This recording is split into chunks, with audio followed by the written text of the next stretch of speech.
அனைவருக்கும் வணக்கம். தமிழ் புத்தாண்டு ராசி பலன்கள் 2026 வருகிற ஏப்ரல் மாதம் 14ஆம் தேதி தமிழ் புத்தாண்டு பிறக்க போகிறது. அதாவது ஏப்ரல் மாதம் 14ஆம் தேதி பராபவ ஆண்டு பிறக்க போகிறது. இது பார்த்தோம்னா 60 ஆண்டுகளுக்கு ஒரு முறை நிகழக்கூடிய ஒரு அற்புதமான அமைப்பு. இந்த பராபவ ஆண்டு 60 ஆண்டுகளுக்கு ஒரு முறை வரும். இந்த பராபவ ஆண்டுல என்ன ஒரு சிறப்பான அமைப்பு இந்த காலகட்டத்தில் நிகழப்போகுது அப்படின்னு பார்த்தோம்னா, சனி பகவானுக்கு திரிகோணத்துல குரு பகவானும், குரு பகவானுக்கு திரிகோணத்துல சனி பகவானும் இருக்கக்கூடிய ஒரு அற்புதமான அமைப்பு நிறைந்த ஒரு ஆண்டாக பார்க்கப்படுது. இந்த மாதிரியான ஒரு அமைப்பு ஒரு 30 ஆண்டுகளுக்கு ஒரு முறையோ அல்லது 32 ஆண்டுகளுக்கு ஒரு முறையோ நிகழக்கூடிய ஒரு அமைப்பு உண்டாகுது. அதாவது சனிக்கு திரிகோணத்துல குருவும், குருவுக்கு திரிகோணத்துல சனி பகவானும். இந்த காலகட்டத்தில் சனியுடைய ஆதிக்கத்தை குறைக்க, சனி பகவானுடைய அந்த கெட்ட ஆதிக்கத்தை குறைப்பதற்காக குருவுடைய பார்வை சனி மேல பதியுது. ரொம்ப அற்புதமான அமைப்பு. 7 சனி, அஷ்டம சனி, அர்த்தாஷ்டம சனி, கண்டக சனி, இது போன்ற சனி பகவானுடைய ஆதிக்கத்தில் இருக்கக்கூடியவர்களுக்கு நல்ல ரிலீஃப்மெண்ட்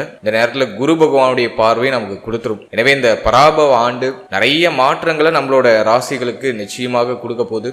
மேலும் ராகு கேது சிம்மத்திலையும் ராகு கும்பத்திலையும் இருக்கக்கூடிய ஒரு அமைப்பு. இதுவும் எதுவும் பெருசா மைனஸ்லாம் இல்லை. எனவே வருட கிரகங்கள் மிக மிக சாதகமாக சஞ்சாரம் செய்து இதுல சனியுடைய ஆதிக்கம் கம்ப்ளீட்டா குறையுது. சனி நன்மை செய்வதற்கு இப்ப முயற்சிகள் எடுக்க போறாரு. குருவுடைய பார்வையில அந்த சனி வரதுனால இது நாள் வரைக்கும் ரொம்ப கஷ்டத்தை அனுபவிச்ச ராசிக்காரர்களுக்கெல்லாம் இப்போ ஒரு அற்புதமான முன்னேற்றமும் அற்புதமான மாற்றமும், இதுவரை நீங்க அனுபவிச்ச அந்த கஷ்டத்திலிருந்து ஒரு புதிய அனுபவ பாடங்களை கத்துக்கிட்டு ஒரு ஃபீனிக்ஸ் பறவை மாதிரி இப்போ உங்களை மீட்டு உருவாக்கம் செய்ய போறீங்க. எனவே இந்த பராபவ ஆண்டு நம்ம அனைவருக்குமே ஒரு சிறந்த ஆண்டாக நிச்சயமா அமைய போகுது. அதுல மாற்றுகிறதே கிடையாது. இப்போது இந்த தமிழ் புத்தாண்டு ராசி பலன்கள் நம்மளோட ராசிக்கு எந்த மாதிரியான சிறப்பு பலன்களை தரப்போகுது அப்படிங்கறத இப்ப நம்ம டீப் அண்ட் கிளியரா பார்க்கலாம். வீடியோவை ஸ்டார்ட் பண்றதுக்கு முன்னாடி அனைவருக்கும் இனிய தமிழ் புத்தாண்டு நல்வாழ்த்துக்கள். இந்த வருடம் அனைவருக்கும் நல்ல மாற்றங்களையும் நல்ல முன்னேற்றத்தையும் நல்ல மன மகிழ்ச்சியும் மன நிம்மதியும் வாரி வழங்கட்டும் அப்படின்னு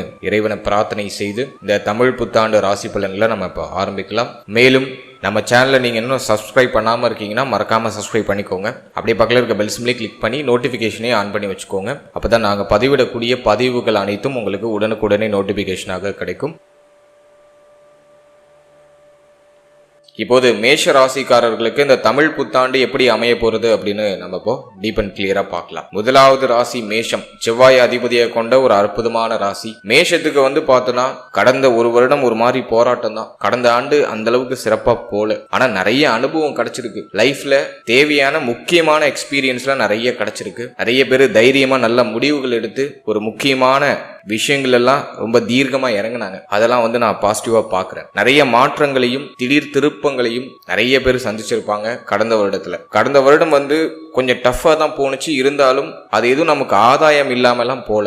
நிறைய அனுபவத்தை கொடுத்துருக்கு, லைஃப் எக்ஸ்பீரியன்ஸை கொடுத்துருக்கு, ஒரு பிரச்சனையை எப்படி ஃபேஸ் பண்ணும் அப்படிங்கிற ஒரு தைரியத்தை கொடுத்துருக்கு, எதையும் தாங்கக்கூடிய மன வலிமையை கொடுத்துருக்கு. ஸோ இது யாரும் இல்லைன்னு மறுக்கவே முடியாது. ஏன்னா லாஸ்ட் 1 இயர் பார்த்தோன்னா நிறைய பேருக்கு ஹெல்த்ல இஷ்யூ, தேக ஆரோக்கியம் பாதிக்கப்பட்டுச்சு, மன ஆரோக்கியம் பாதிக்கப்பட்டுச்சு, நிறைய அலைச்சல் இருந்துச்சு, நிறைய சிந்தனை குழப்பம் இருந்துச்சு. ஒரு விஷயத்தை நம்ம எப்படி தாண்டி வரப்போறோம், ஒருத்தவங்களுக்கு ஒரு மாதிரியான சுச்சுவேஷன், இந்த பிரச்சனையை நம்ம எப்படி கடந்து வரப்போறோம் அப்படின்னு யோசிச்ச நிறைய இரவுகள்லாம் இருந்திருக்கும். தூக்கமின்மை, உணவு சரியா நேரத்துக்கு சாப்பிட்டிருக்க முடியாது, சரியா தூங்கி இருக்க முடியாது. இப்படி ஒரு மாதிரி கொஞ்சம் குழப்பமா எடுத்துட்டு போனாலும் நிறைய எக்ஸ்பீரியன்ஸை கொடுத்துச்சு. புதிய விஷயங்களை தொடங்கி இருப்போம். நிறைய பேர் புதுசா டிசிஷன்ஸ் எடுத்து புதிய விஷயங்களை தொடங்கி இருப்பாங்க. புதிய முயற்சிகள் ஆரம்பமாயிருக்கும். அதெல்லாம் நமக்கு கடந்த வருடத்துல ஒரு பாசிட்டிவா எடுத்துட்டு போனுச்சு. நிறைய செலவுகளையும் சந்திச்சோம். கையில பணமே இல்ல, வர பணம்லாம் கடன் கட்டுறோம். வர பணம்லாம் எங்க போதுனே தெரியல. தொடர் விரைய செலவுகள் இருந்திருக்கும். ஏன்னா விரைய சனி நடந்துகிட்டு இருக்கு. 7 சனியுடைய ஃபர்ஸ்ட் பார்ட்ல இருக்கும். நிறைய செலவு இருந்திருக்கும். முக்கால்வாசி தண்ட விரை செலவா இருக்கிறதுக்கு வாய்ப்பு இருக்கு. ஒரு சிலர் கரெக்டான டிசிஷன்ஸ் எடுத்து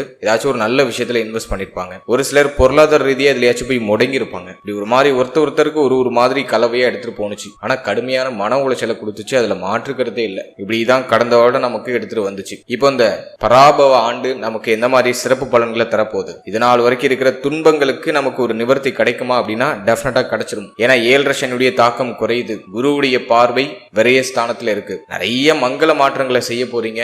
சுப விரய செலவுகள் அதிகமா மேற்கொள்ள போறீங்க. நீண்ட நாளா நீங்க செய்யணும்னு ஆசைப்பட்ட விஷயத்தை இந்த வருடத்துல செஞ்சிட முடியும். ஏப்ரல் 14க்கு பிறகு நீங்க எடுத்திருக்க அந்த முயற்சி, இறங்கி இருக்கிற அந்த ஒரு விஷயம், அதுல உறுதியாக வெற்றி கிடைச்சிடும். புதிய வாய்ப்புகள் நிறைய கிடைக்கும். லைஃப்ல அடுத்த லெவலுக்கு போறதுக்கான அத்தனை வாய்ப்புகளும் உங்களை தேடி வரும். ஏன்னா குருவுக்கு திரிகோணத்துல சனி, குருவுடைய பார்வையில சனி. எனவே நீங்க உழைத்த உழைப்புக்கான அங்கீகாரமும், நீங்க கடந்த வருடத்துல போட்ட அந்த முயற்சிக்கான அந்த வெற்றியும் இந்த நேரத்துல உங்களுக்கு அற்புதமாக ஒரு பரிசாக, ஒரு மகிழ்ச்சி செய்தியாக உங்களுக்கு கிடைச்சிடும். எனவே கடந்த வருடத்துல போட்ட முயற்சிக்கான அங்கீகாரம் இந்த வருடத்துல உங்களுக்கு உறுதியா கிடைச்சிடும். மேலும் நம்மளோட ராசிக்கு 4ஆம் இடத்துல குரு உச்சம், ரொம்ப பவர்ஃபுல்லா இருக்க போறாரு குரு. நிறைய பேருக்கு வீடு, வண்டி, வாகனம் வாங்கக்கூடிய யோகம் உண்டு. புதுசா நிலம் வாங்குவாங்க, வீடு வாங்குவாங்க, வீடு கட்டி கிரகப்பிரவேசம் பண்ணுவாங்க. ரொம்ப நாளா வாங்கணும்னு ஆசைப்பட்ட வண்டி, வாகனங்களை வாங்கி மகிழ்வீங்க. தேக ஆரோக்கியத்துல இருந்த பிரச்சனைகள் சரியாகுது. தேக ஆரோக்கியம் மேன்மை அடையுது. இந்த நேரத்துல உங்களுக்கு உடலும் மனமும் நல்ல சப்போர்ட் பண்ணும். நீங்க எந்த ஒரு புதிய விஷயத்தை தொடங்கினாலும் அது வெற்றியாகும். தாயாரோட இருந்து வந்த மன வருத்தங்கள்லாம் சரியாகும். தாயுடைய ஆதரவு இப்போ கிடைக்கும். தாய் உறவுகளுடைய ஆதரவு இப்போ கிடைக்கும். தாய் வழியில் ஏதாச்சும் சொத்து வர வேண்டியது இருக்குன்னா அதெல்லாம் இப்போ உங்க கைக்கு வந்து சேரும். தாயாருடைய தேக ஆரோக்கியத்தில் இருந்த பிரச்சனைகள் சரியாகும். மாணவ மாணவிகளுக்கு இந்த நேரம் ரொம்ப ஒரு பொற்காலமா நான் பாக்குறேன். ஏன்னா வித்தியாஸ்தானத்துல குரு உச்சம். எனவே கல்விக்கு ரொம்ப அற்புதமா இருக்கு இந்த நேரம். கல்வி ரீதியா எந்த தடையும் இல்ல, தாமதமும் இல்ல. 7.5 சனி நடக்குதுன்னு நீங்க கவலையே பட வேண்டாம். கல்வியில அற்புதமான முன்னேற்றம் உண்டு. மாணவ மாணவிகள் தான் ஆசைப்பட்ட படிப்பை இந்த நேரத்தில் தேர்ந்தெடுத்து படிக்கிறதுக்கான வாய்ப்புகள் கிடைக்கும். கல்வியில இருந்த கடுமையான மன உளைச்சல்லாம் குறையும். இந்த நேரத்தை பொறுத்த வரைக்கும் கல்வி ரீதியா மாணவ மாணவிகள் என்ன முயற்சி எடுத்தாலும் அது வெற்றி ஆயிடும். அதே போல இந்த நேரத்துல நிறைய பேரு வெளியூர், வெளிநாடு, வெளிமாநிலம் போய் படிப்பாங்க. சொந்த ஊர்ல இருக்க முடியாது. வெளியூர், வெளிநாடு, வெளிமாநிலம் சொல்லிட்டு வெளியிடங்கள்ல போய் பயணம் செய்வாங்க. வெளியிடங்கள்ல தான் இவங்களுக்கு எல்லாம் சீட்டு கிடைக்கும். ஆனா ஆசைப்பட்ட படிப்பை, ஆசைப்பட்ட கோர்ஸை கரெக்டா ஜாயின் பண்ணிடுவாங்க. சோ அதுல எந்த தடையும் இல்லை. மாணவ மாணவிகளுக்கு இந்த நேரம் ஒரு அதிர்ஷ்டம் நிறைந்த காலகட்டமா நான் பாக்குறேன். அதே போல இந்த காலகட்டத்துல ஒரு சிலர் புதுசா கால்நடைகள்லாம் வாங்குவாங்க. பழைய கால்நடையை கொடுத்துட்டு புது கால்நடை வாங்குவாங்க. அதாவது ஆடு, மாடு. கிராமப்புறங்கள்ல இருக்கக்கூடிய என்னுடைய நண்பர்கள் நிறைய பேர் புதுசா கால்நடைகள் வாங்குறதுக்கு இந்த காலகட்டம் ரொம்ப பாசிட்டிவா இருக்கு. தாராளமா வாங்கலாம். பால் விற்பனை, பால் சம்பந்தப்பட்ட துறையில ஈடுபடுறவங்களுக்கு அற்புதமான வளர்ச்சியும் முன்னேற்றமும் இந்த காலகட்டங்கள்ல உறுதியா உண்டு. அதே போல நீர் சம்பந்தப்பட்ட தொழில்கள், அதாவது குளிர்பானங்கள் விற்கிறவங்க, லிக்யூட் ஃபார்ம்ல நீங்க என்ன விற்பனை செய்தாலும் அது வெற்றி ஆகும். அந்த துறையில ஆல்ரெடி இருக்கிறவங்களுக்கு இந்த நேரத்துல அற்புதமான வளர்ச்சி உண்டு. அடுத்தது வெளியூர், வெளிநாடு போகணும்னு ஆசைப்படுறீங்கன்னா இப்ப தாராளமா முயற்சி பண்ணலாம். நிறைய பேருக்கு வெளிநாடு யோகம் உண்டு. ரொம்ப நாளா அப்ராடுக்கு நான் பிளான் பண்றேன், ஒரு நல்ல செய்தியை கிடைக்க மாட்டேங்குது அப்படின்னு வருத்தப்பட்டவங்களுக்கு இப்போ ஒரு சுப செய்தி காத்துக்கிட்டு இருக்கு. புதிய வாய்ப்புகள் தேடி வரும். வெளிநாடு செல்லக்கூடிய யோகம் நிறைய பேருக்கு கிடைக்கும். அதே போல கோர்ட்டு கேஸ், வம்பு வழக்கு ஏதாச்சும் போயிட்டு இருக்கு அப்படின்னா அதுல இப்போ உங்களுக்கு சாதகமான தீர்ப்பு கிடைச்சிடும். பிரச்சனைகள் இருந்து விடுதலை ஆகுறீங்க. வெளியில சொல்ல முடியாத துன்பங்கள் இருந்தவர்களுக்கு இப்போ மன நிம்மதி கிடைச்சிடும். ஏன்னா அஷ்டமஸ்தானம் குருடைய பார்வையில வந்துடுது. கஷ்டமான சூழ்நிலை, கடினமான சூழ்நிலை எல்லாமே மாறும். இப்ப சாதாரணமா மாறிடும். மன நிம்மதி அதிகமா கிடைக்கும். மன உளைச்சல் எல்லாம் குறையும். அதே போல தொழில், உத்தியோகம் அற்புதமான மேன்மை அடையும். தொழில் உத்தியோகத்தில் இருக்கக்கூடிய பிரச்சனைகள், குழப்பங்கள் எல்லாமே சரியாயிடும். உத்தியோகத்துல நிறைய பேருக்கு இடமாற்றம் நிகழும். உத்தியோகத்துல இருக்கக்கூடிய பிரச்சனைகள் எல்லாமே சரியாகும். உத்தியோகத்துல சம்பள உயர்வு, பதவி உயர்வு இதெல்லாம் எதிர்பார்த்து காத்துக்கிட்டு இருக்கீங்கன்னா இந்த நேரம் அட்டகாசமா இருக்கு. நிறைய பேருக்கு ப்ரமோஷன் கிடைச்சிடும். நல்ல வருமானம் கிடைக்கும். வேலையை மாற்றம் செய்யலாம்னு ஆசைப்படுறேன், செய்யலாமா அப்படின்னா தாராளமா செய்யலாம். ஒரு இடமாற்றத்திற்கு பிறகு அற்புதமான வளர்ச்சி உங்களுக்கு உறுதியாக உண்டு. அதே போல தொழில் ரீதியா என்ன பிரச்சனை இருந்தாலும், என்ன சங்கடங்கள் இருந்தாலும் அது எல்லாமே சரியாயிடும். நஷ்டத்துல போயிட்டு இருக்கக்கூடிய தொழில் கூட இப்ப லாபத்தை நோக்கி பயணிக்கும். புதிய தொழில் தொடங்கணும் அப்படின்னு ஆசைப்படுறவங்க இப்போ நிறைய பேர் ஸ்டார்ட் பண்ணுவாங்க. நேரம் நல்லா இருக்கு. நான் என்ன ஒரே ஒரு சின்ன அட்வைஸ் பண்றேன் அப்படின்னா, இன்வெஸ்ட்மெண்ட்டை கண்ணா பின்னான்னு பண்ணிடாதீங்க. எல்லாத்துலயும் ஒரு லிமிட் வச்சுக்கோங்க. உங்களுடைய சக்திக்கு மீறி இன்வெஸ்ட் பண்றது, கடன் வாங்கி கடுமையா இன்வெஸ்ட் பண்றது, அதை மட்டும் கொஞ்சம் அவாய்ட் பண்ணிக்கோங்க. மற்றபடி உங்களுடைய சக்திக்கு தகுந்தாற் போல நீங்க என்ன தொழில் தொடங்கினாலும் அதுல இப்ப உறுதியாக வெற்றி உண்டு. மேலும் இந்த நேரத்துல குடும்பத்துல நிறைய சுபகாரியங்கள்லாம் நடக்கும். குடும்பத்துல மகிழ்ச்சி மாற்றங்கள், நிம்மதியான மாற்றங்கள்லாம் நிறைய நடக்கும். அதே போல நிறைய சுப விரய செலவு காத்துக்கிட்டு இருக்கு. தொடர் விரய செலவு இருக்கு. ஆனா அது அர்த்தமுள்ள நல்ல விரய செலவுகளாக இருக்கும். நல்ல உணவு கிடைக்கும். நல்ல சொகுசான இடத்துல தூங்கக்கூடிய ஒரு வாய்ப்பு கிடைக்கும். நிம்மதியான உறக்கம் கிடைக்கும். அயன சயன போஜனம் எதுவுமே பாதிக்கப்படல. திருமணமாகி புதிய தம்பதிகளா இருக்காங்க, அவங்களுக்கு தாம்பத்தியத்துல இருந்து வந்த பிரச்சனைகள்லாம் இப்ப சரியாகும். தாம்பத்திய ரீதியா என்ன பிரச்சனை இருந்தாலும் அது இப்ப நிவர்த்தி ஆகும். அடுத்த திருமண முயற்சிக்கு இந்த நேரம் வந்து சாதகமா இருக்கு அப்படின்னா தாராளமா தொடங்கலாம். திருமண முயற்சிக்கு சாதகமா இருக்கு. திருமண முயற்சிகள் சுப செய்தியை கொடுத்துரும். நிறைய பேருக்கு திருமணம் நடக்கும். திருமண சுபகாரியங்கள் குடும்பத்தில் நடக்கும் அப்படிங்கிறதுனால நிறைய சுபவரிய செலவுகள் காத்துட்டு இருக்கு. மன வாழ்க்கையும் பெருசா பாதிக்கப்படல. வாழ்க்கையினுடைய தேக ஆரோக்கியத்தில் இருக்கக்கூடிய பிரச்சனைகள் எல்லாமே சரியாகுது. அதுவுமே நான் வந்து உங்களுக்கு பாசிட்டிவா தான் பாக்குறேன். திருமண வாழ்க்கை, திருமண முயற்சி இதெல்லாம் அட்டகாசமா இருக்கு. பாசிட்டிவான ரிசல்ட்டை கொடுக்கக்கூடிய அமைப்புல இருக்கு. அடுத்த காதல் உறவு இதெல்லாம் நம்ம ரிசர்ச் பண்ணி பார்த்த வரைக்கும் இந்த நேரத்தில் காதல் வாழ்க்கை கொஞ்சம் கசப்பை தரக்கூடிய அமைப்புல தான் இருக்கு. ஏன்னா பஞ்சம ஸ்தானத்துல கேது நல்லது இல்ல. எனவே காதல் உறவு, காதல் சார்ந்த விஷயங்கள்ல கவனமா இருக்கணும். இந்த நேரத்தில் நிறைய பேருக்கு காதல் தோல்வி ஏற்படுறதுக்கு வாய்ப்புகள் உண்டு. காதல் கொஞ்சம் கடினமான மனநிலை கொடுக்க வாய்ப்பு இருக்கு. கொஞ்சம் கவனம் தேவை. அதே போல இந்த நேரத்தில் பூர்வீக சொத்து, பூர்வீகம் சார்ந்த விஷயங்கள்ல ஏதாச்சும் வில்லங்கம் வந்து நீங்க வாய்ப்பு இருக்கு. பூர்வீக சொந்த பந்தங்கள், பூர்வீக சொத்து இதுல ஏதாச்சும் பிரச்சனை வந்துட்டு போகலாம். அதனால அதுல கொஞ்சம் கவனமா இருக்கணும். நிறைய பேருக்கு இந்த நேரத்தில் குலதெய்வ வழிபாடு தடைபடுறதுக்கு வாய்ப்பு இருக்கு. முடிஞ்ச அளவுக்கு குலதெய்வத்தை வழிபடுறதுக்கு முயற்சி பண்ணுங்க. அடுத்தது குழந்தை பாகியம், பிள்ளைகள் சார்ந்த விஷயத்தெல்லாம் பொறுத்த வரைக்கும் கொஞ்சம் தடை அமைப்புகள் இருந்தாலும் புத்திரகாரகன் குரு உச்சம் ஆகுறதுனால புத்திரபாகியம் இல்லாதவங்களுக்கு இந்த நேரத்தில் புத்திரபாகியத்துல சுப செய்தி கிடைச்சிடும். ஒரு சிலருக்கு மருத்துவ செலவுகள் கொஞ்சம் அதிகமா இருக்கும். குறிப்பா புத்திரபாகியத்துக்கு நிறைய பேர் மருத்துவ செலவுகள் செய்து அதன் பிறகு புத்திரபாகியத்துல சுப செய்தியை அறுவடை செய்வாங்க. எனவே இந்த நேரத்தில் முயற்சி பண்ணலாம். சுப செய்தி உண்டு. அது தடை தாமதத்தோட கிடைக்கும். அடுத்து பிள்ளைகள் சார்ந்த விஷயம் அப்படின்னு நம்ம பார்த்தோம்னா பிள்ளைகளுடைய தேக ஆரோக்கியம், மன ஆரோக்கியம், அவருடைய உறவு நிலைகளை எப்போதும் கொஞ்சம் கவனமா இருக்கணும். பிள்ளைகள் சார்ந்த விஷயம் அந்த அளவுக்கு ஃபேவரா இல்லை. பிள்ளைகள் பற்றிய கவலையும் மன உளைச்சலும் கொஞ்சம் அதிகமா இருக்கும். இந்த நேரத்துல பிள்ளைகளுக்கு சுப விஷயங்கள் கொஞ்சம் தள்ளி போறதுக்கான வாய்ப்புகள் உண்டு. இருப்பினும் முயற்சி எடுத்தால் சுப செய்தி உறுதியா உண்டு. பிள்ளைகளுக்கு சுப விரய செலவு அதிகமா இருக்கும். ஏன்னா 5க்கு 12ல குரு உச்சம். எனவே பிள்ளைகளுடைய எதிர்காலத்துக்கு நிறைய செலவு செய்வீங்க. அதாவது பிள்ளைகளுடைய கல்விக்காகவோ அல்லது அவர்களுடைய வயதுக்கு தகுந்தாற் போல ஏதாச்சும் சுபகாரியங்களுக்காகவோ இந்த நேரத்துல செலவு உறுதியாக உண்டு. ஆனா கொஞ்சம் முயற்சி கூடுதலா எடுக்கணும். கொஞ்சம் அரவணைத்து போகணும். நீங்க ஒண்ணு சொல்லுவீங்க, அவங்க ஒண்ணு சொல்லுவாங்க. அப்படியே ஒரு மாதிரி முரண்பாடா போகும். கருத்து வேறுபாடு நிறைய வரும். பிள்ளைகளோட அதிகமா வாதம் செய்யக்கூடிய அமைப்புகள்லாம் நிறைய பேருக்கு இருக்கு. ஏன்னா அவங்களோட டைரக்ஷன் வேற மாதிரி இருக்கும். நீங்க ஒரு மாதிரி டைரக்ஷன் பண்ணுவீங்க. ஒரு மாதிரி குழப்பமா போகும். ஸோ பேச்சுவார்த்தைகள், மேலும் பிள்ளைகள் சார்ந்த விஷயம் இதுல எல்லாம் கொஞ்சம் கவனமா செயல்படுறது ஒரு சிறந்த அமைப்பையும் சிறந்த மாற்றத்தையும் உங்களுக்கு பெற்றுக் கொடுக்கும். அதே போல இந்த நேரத்துல பொருளாதார ரீதியா எந்த தொய்வு நிலையும் இல்லை. உடைய தேவைகளை பூர்த்தி செய்யறதுக்கு தேவையான பொருளாதாரம் எல்லாம் கிடைச்சிடும். என்னதான் செலவு நிறைய இருந்தாலும் அதை சரி கட்டுற அளவுக்கு உங்க கைக்கு வருமானம் வந்துடும். அதை நான் வந்து உங்களுக்கு ஒரு பெரிய பாசிட்டிவா பாக்குறேன். ஸோ இந்த வருடத்துல நான் உங்களுக்கு பாக்குற ஒரு மிகப்பெரிய வெற்றி என்ன அப்படின்னா வருமானம் உயர்ந்து தேவைகள் நிறைய இருக்கு. அதுல மாற்று கருத்தே இல்லை. ஆனா அதை சரிப்படுத்துறதுக்கு தேவையான வல்லமையும் வலிமையும் உங்களுக்கு வந்துடுது. அது வந்து இந்த வருஷத்துல உங்களுக்கு கிடைக்கிற ஒரு பெரிய கிஃப்டா நான் பாக்குறேன். அதே போல இந்த வருஷத்தை பொறுத்த வரைக்கும் ஃபேமிலி லைஃப்ல கொஞ்சம் கவனமா இருந்துக்கணும். குடும்பத்துல நிறைய குழப்பங்கள் வந்து நீங்க வாய்ப்பு இருக்கு. ஏன்னா சனியுடைய பார்வை 2ஆம் இடத்துல தன குடும்ப வாக்குஸ்தானத்துல இருக்கு. எனவே குடும்பத்துல நிறைய செலவு இருக்கும். குடும்பத்துல ஆளாளுக்கு ஒண்ணு சொல்லுவாங்க. உங்களுக்கு எதை கேட்கறதுனே தெரியாது. ஃபேமிலி ரீதியா நிறைய கவலைகளும் வருத்தங்களும் அப்பப்போ வந்துட்டு போகும். அதுல கொஞ்சம் கவனமா இருக்கணும். முடிந்த வரைக்கும் ஃபேமிலியை விட்டு பிரிஞ்சு இருக்கிறதுக்கு முயற்சி பண்ணுங்க. நீங்க ஃபேமிலியை விட்டு பிரிஞ்சு வெளியூர், வெளிநாடு, வெளிமாநிலம் சொல்லிட்டு வெளியிடங்களுக்கு போயிட்டீங்கன்னா பிரச்சனையே இல்லை. இப்ப ஃபேமிலி கூடவே இருக்கீங்க அப்படின்னா ரொம்ப உஷாரா இருக்கணும். குடும்பத்துல அடிக்கடி வாக்குவாதம் வரும். ஆளாளுக்கு ஒண்ணு சொல்லுவாங்க. அது உங்களுக்கு இன்னும் இரிட்டேட் ஆகும். முடிஞ்ச அளவுக்கு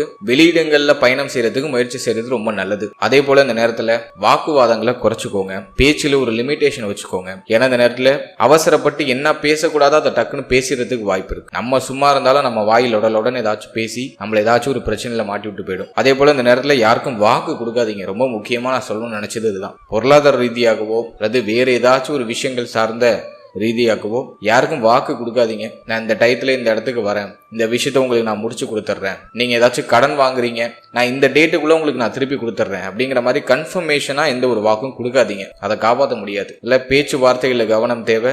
வாக்கு கொடுக்கறதுல ரொம்ப நிதானமா இருக்கணும். ஃபேமிலியை கொஞ்சம் அரவணைச்சு செயல்படுறது ரொம்ப நல்லது. மற்றபடி இந்த தமிழ் புத்தாண்டை பொறுத்த வரைக்கும் நிறைய அதிர்ஷ்ட வாய்ப்புகள் உண்டு. ரொம்ப நாளா நீங்க வாங்கணும்னு ஆசைப்பட்ட நிலபுலங்கள், வண்டி, வாகனம், வீடு சார்ந்த விஷயம் இதெல்லாம் நல்லபடியா உங்களுக்கு நடந்து முடியும். பாசிட்டிவான ரிசல்ட் உங்களுக்கு அற்புதமா கொடுக்கும். இந்த வருஷத்தை கைவிட்டுறாதீங்க. ரொம்ப அசால்ட்டா இருக்காதீங்க. ஏதாச்சும் ப்ராப்பர்ட்டி வாங்கணும், வீடு கட்டணும், வீடு வாங்கணும், வண்டி வாங்கணும்னு ஆசைப்படுறீங்கன்னா அந்த வருஷம் அதை முயற்சி எடுத்து அதை செய்து முடிக்கிறதுக்கு ட்ரை பண்ணுங்க. நேரம் ரொம்ப நல்லா இருக்கு. நிறைய பேருக்கு கடன் உருவாகும். அதுல மாற்றுக்கிறதே இல்லை. ஏன்னா சனி பார்வை 6ஆம் இடத்துல. பழைய கடனை கட்டுவீங்க, புதிய கடன் உருவாகும். பழைய கடனை கட்டி முடிக்கிறதுக்கு புதுசா ஒரு கடன் வாங்க வேண்டிய சூழ்நிலை வரலாம். கடன் உருவாகிறதுக்கான வாய்ப்புகள் அதிகபட்சமா இருக்கு. நிறைய பேருக்கு கடன் வாங்கி ஏதாச்சும் ப்ராப்பர்ட்டியில இன்வெஸ்ட் இன்வெஸ்ட் பண்ணுவாங்க, அல்லது வீடு கட்டுவாங்க, அல்லது வண்டி வாகனம் வாங்குவாங்க. ஏதாச்சும் ஒரு சின்னதா லோன் ஏற்படுறது நல்லதுதான், அது பெருசா மைனஸ் இல்லை.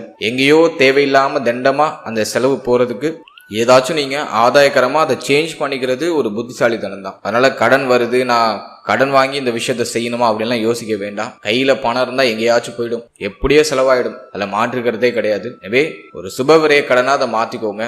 லோன் போட்டாலும் கவலைப்பட வேண்டாம். ஏதாச்சும் ஒரு நல்ல விஷயத்துல இன்வெஸ்ட் பண்ணி ஒரு நல்ல மாற்றங்களை செய்யுங்க. அது உங்களுக்கு எண்ட் ஆஃப் த டேல நிச்சயமா மன நிம்மதியை கொடுக்கும், மன நிறைவை கொடுக்கும்.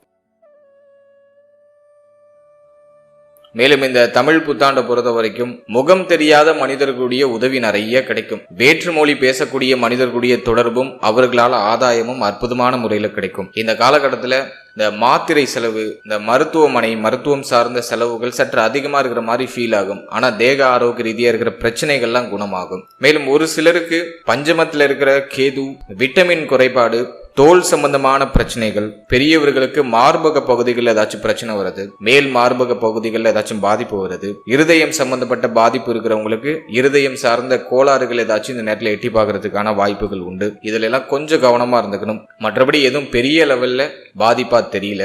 மேலும் இந்த நேரத்தை பொறுத்த வரைக்கும் கையிருப்பு அதிகமாகும். நான் ஆரம்பத்திலேயே சொல்லியிருந்தேன், பொருளாதாரத்துல நல்ல முன்னேற்றம் உண்டு. மேலும் இந்த வருடம் உங்களுக்கு மேலும் செழுமை அடைகிறதுக்கு, தடைகளும் பிரச்சனைகளும் விலகி மேலும் செழுமை அடைகிறதுக்கு நான் சொல்லக்கூடிய தெய்வங்களை வணங்கி வாங்க. அது நிச்சயமா உங்களுக்கு கை கொடுக்கும். இந்த நேரத்துல நதி ஓரத்துல இருக்கக்கூடிய தெய்வங்களை வணங்குறது ரொம்ப நல்லது. நதி ஓரத்துல என்ன தெய்வம் இருந்தாலும் அதை மனமுருகி நீங்க வழிபட்டீங்கன்னா நீங்க நினைச்ச மாதிரி நடந்து முடியும். அதே போல மேஷராசிக்காரர்கள் இந்த வருடத்துல ராகவேந்திரரை தொடர்ச்சியா வழிபட்டு வர்றது ரொம்ப நல்லது. ராகவேந்திரர் சுவாமியை மனமுருகி வழிபட்டு வந்தீங்கன்னா நிறைய நல்ல மாற்றங்கள் உங்களுக்கு நிகழ ஆரம்பிக்கும். முயற்சியில் இருக்கக்கூடிய தடையும் தயக்கமும் விலக ஆரம்பிக்கும். மேலும் இந்த காலகட்டத்துல ரிஷிகள், முனிவர்கள், சன்னியாசிகள் இவங்களுக்கு உங்களால முடிஞ்ச சேவைகளை செய்யலாம், அல்லது இவர்கள்ட்ட போயிட்டு ஆசீர்வாதம் வாங்கி வர்றது ரொம்ப நல்லது. முடிந்தால் அந்த பாக்கியத்தை நீங்க பெற்றுக்கொள்வது இந்த காலகட்டத்துல நிச்சயமா உங்களுக்கு ஒரு பெரிய மிராக்களை நிச்சயமா பெற்றுக் கொடுக்கும். எனவே ரிஷிகள், முனிவர்கள், சன்னியாசிகள் இவர்களை சந்திக்கிறதுக்கு வாய்ப்பு கிடைக்குது. அவங்களை நீங்க பாக்குறீங்க, ஒரு கோவில்ல பாக்குறீங்க அப்படின்னா யோசிக்காம அங்க போயிட்டு நீங்க ஆசீர்வாதம் வாங்கிக்கோங்க. முடிந்தால் அவர்களுக்கு ஏதாச்சும் சேவை செய்ய முடிஞ்சா சேவை செய்யலாம். சோ இதெல்லாம் செய்யறது மூலமா நிச்சயமா நல்ல முன்னேற்றம் உண்டாகும். மேலும் இந்த நேரத்துல சின்ன உடற்பயிற்சி, நடைப்பயிற்சி, மூச்சு பயிற்சி, தியான பயிற்சி இதெல்லாம் நீங்க ரெகுலரா ஃபாலோ பண்றது ரொம்ப நல்லது. எனவே இந்த தமிழ் புத்தாண்டு மேஷராசிக்கு நான் ஒரு பெரிய பாக்கியமா தான் பாக்குறேன். மேஷராசிக்கு நிறைய அதிர்ஷ்டமும் நிறைய புதிய வாய்ப்புகளும் நிறைய முன்னேற்றமும் நிச்சயமா உண்டு. இதுல சொல்லியிருக்க அந்த சின்ன மைனஸான விஷயத்துல கொஞ்சம் கவனமா இருங்க. சொல்லியிருக்கக்கூடிய வழிபாடுகளை தொடர்ச்சியா பண்ணுங்க. நிச்சயமா இந்த தமிழ் புத்தாண்டு உங்களுக்கு ஒரு இனிமை மாற்றத்தை தரக்கூடிய ஒரு தமிழ் புத்தாண்டாக அமையும். மீண்டும் ஒரு முறை உங்கள் அனைவருக்கும் என்னுடைய இனிய தமிழ் புத்தாண்டு நல்வாழ்த்துக்கள். இந்த புத்தாண்டு உங்களுக்கு நல்ல முன்னேற்றத்தையும் மாற்றத்தையும் மன நிம்மதியையும் நினைத்த விஷயங்களை அடைவதற்கான சக்தியையும் இந்த இயற்கை உங்களுக்கு வாரி வழங்கட்டும் அப்படின்னு இறைவனை பிரார்த்தனை செய்து இந்த பதிவை நான் நிறைவு செய்கிறேன். வாழ்த்து.